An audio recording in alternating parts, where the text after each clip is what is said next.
Howdy, we're the Academic Peer Mentors. Welcome to our new video series, Ask an APM.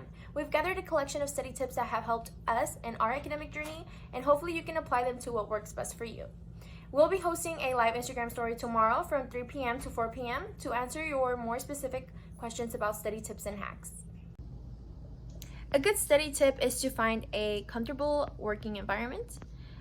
This will promote productivity and focus, especially now more than ever with our online learning. We need to find that place where we will be successful listening to lectures, completing assignments, and studying.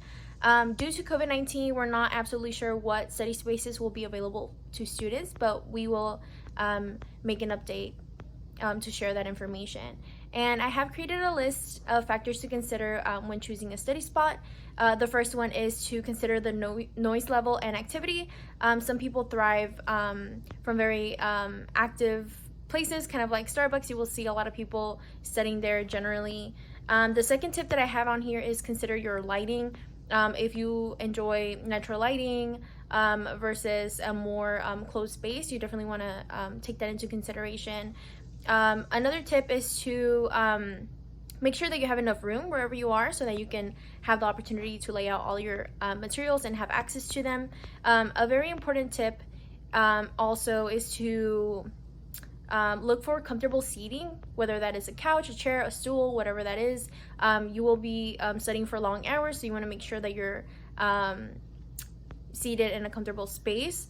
So another tip that I like to consider is the temperature conditions. Sometimes in some buildings it can be too cold where I cannot study, so easy fix, take a sweater, right? Or if you can prefer to study outside, this will obviously be more enjoyable when there's good weather, so that's an option too. And the last tip that I have to consider on here is the proximity of the study space in your home. So especially for late at night, people would prefer to study closer to home so that they're not out late at night, just for safety precautions. And also, if you're going to be studying at home, I would say try not to study in your room. I know that that's something that you hear very commonly, and that is because your room is a place that you've designated to chill and relax, so you aren't really programmed to think about studying really hard in your room. So I think that if you choose another room like the kitchen or the living room, it can help you be way more productive. Howdy, my name is Mari Carmen. Today I'm going to be showing you a few studying supplies and materials to aid your studying. I'm going to begin with a dry eraser board along with its dry eraser marker. Then we also have a variety of types and colorful pens. And then we also have a pencil. Then we have different colorful highlighters. In addition, we have various colorful sticky notes and one little one. And then we have the laptop to keep all of your work. And the last material I'm going to share is actually food. These are healthy snacks to aid your grind while you're studying in case you're hungry. And it is a mandarin and a banana. Remember, in order to keep good grades, you have to feed your body.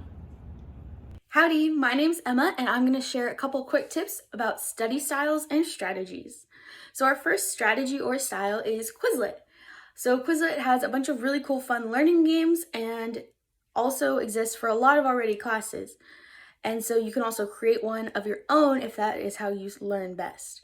This is great because you can also get the app on your phone and study when you have 1 or 2 minutes if you're standing in line or on the bus or walking between classes. Another option is flashcards. These are really helpful for more visual learners where they have to turn them over and know the answer. You can also do practice problems, and this is more typical with things like math, science, chemistry, biology, the more equation-based skills. A great way to figure out how you study best is the VARK assessment. The VARK assessment, V-A-R-K, lets you figure out your learning style. These are all really great ways to study, and it's really interesting to take it and see how you learn best and help you. Another important thing is our time management, and we have a great video on the Pomodoro method that has a time management strategy, so you should check it out. Thank you so much for watching. We hope that these quick tips about your learning environment, study skills, materials, and time management have been helpful. Don't forget to join us on our Instagram Live tomorrow, Friday the 17th, from 3:30 to 4 for more personalized advice and to ask an APM any individual questions you might have. Thanks and gig 'em!